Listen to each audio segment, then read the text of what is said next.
Bentornati in soffitta. Vi sta piacendo il podcast dedicato alle bellissime degli anni '80? Ti piace? Mi fa piangere. Beh, e non va bene? Se ti piace, fammelo sapere in un commento. Per questa puntata vi parlerò di Serena Grandi, una tra le più celebri interpreti del cinema erotico degli anni '80. Anche questa è una storia di luci e ombre, ma sti cazzi, non stiamo qui per giudicare, ma per rendere omaggio a questa bellissima diva degli anni '80. Eh sì, perché Serena Grandi nella sua vita ne ha passate tante. Viene coinvolta in 2 vicende giudiziarie per detenzione e spaccio di cocaina e per bancarotta fraudolenta. Inizia il cammino come consacrazione laicale come suora, poi ritrova l'amore con Arnaldo Del Piave, l'ex marito di Enrica Bonaccorti, e combatte con un cancro al seno dal 2019. Ma andiamo con ordine. Ecco così, bene? Sei bellissima oggi. Più bella del solito. Ti stai ripetendo, lo sai? E non è divertente.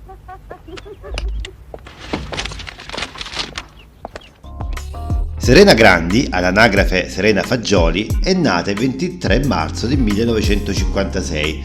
Dopo le scuole dell'obbligo si diploma come programmatrice informatica e lavora in un laboratorio di analisi, ma ben presto si trasferisce a Roma con il sogno di fare l'attrice.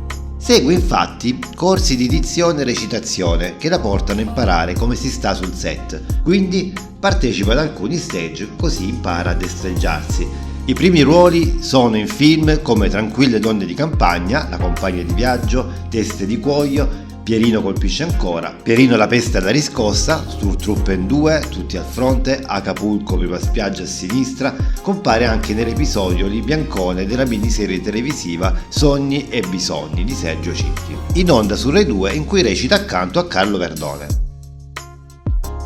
La regina del cinema erotico degli anni '80 inizia a muovere i primi passi sul set proprio nel 1980, quando ottiene alcune parti in Tranquille donne di campagna, La compagna di viaggio e Sono fotogenico.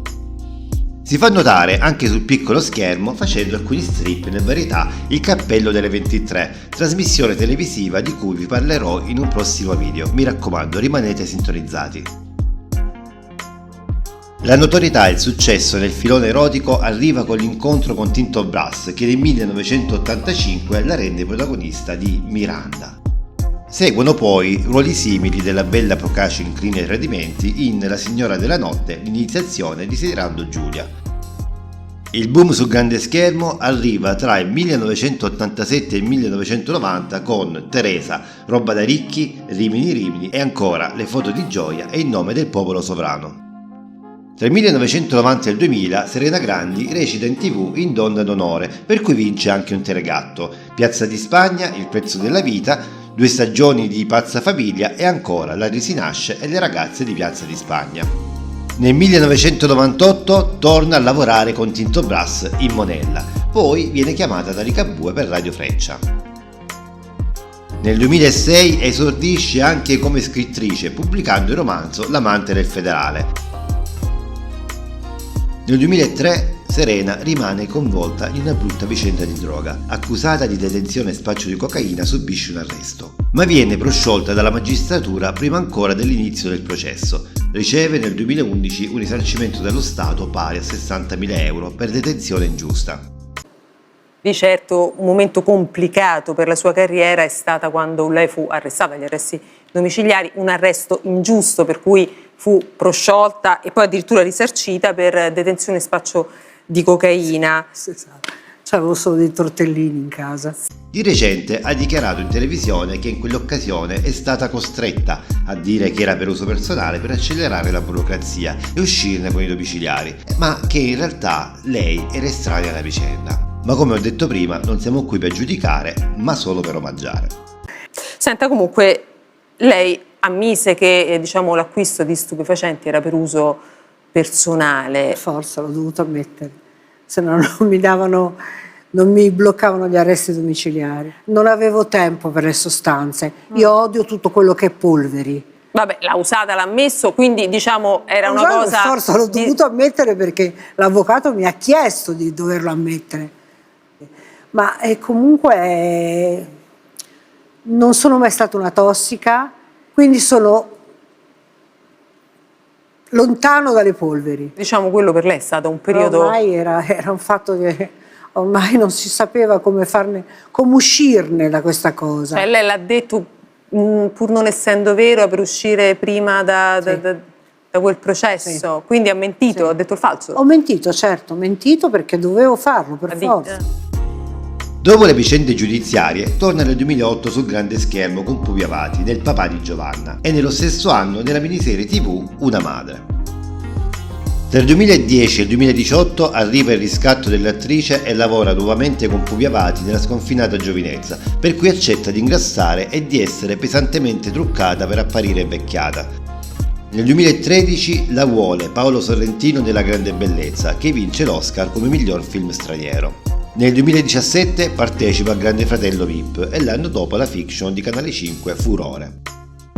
Il 2021 la vede ancora impegnata al fianco di Pupi Avati, Lei mi parla ancora. Nel 2022 pubblica il thriller L'uomo venuto dal Po, scritto insieme a Carlo Alberto Biazzi.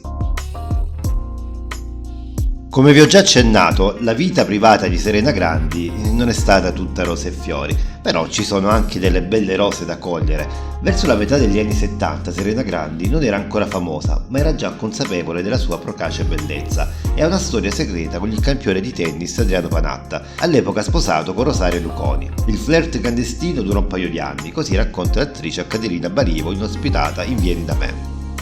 Dal 1987 al 1993 Serena Grandi è sposata con l'arredatore antiquario Beppe Ercole, che si è risposato poi con Corinne Clery dopo il divorzio. La coppia ha avuto un figlio, Edoardo Ercole, nato nel 1989, che si sta facendo strada nel mondo del piccolo schermo grazie alle numerose ospitate nei salotti televisivi di Barbara D'Urso. In una intervista recente ha fatto coming out.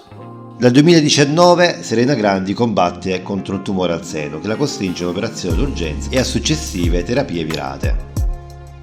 Nel settembre 2020, ahimè, la nostra Serena Grandi è di nuovo alle prese con vicende giudiziarie perché è condannata in primo grado a 2 anni e 2 mesi di reclusione per bancarotta fraudolenta a causa del fallimento del suo ristorante di Borgo San Giuliano a Rimini.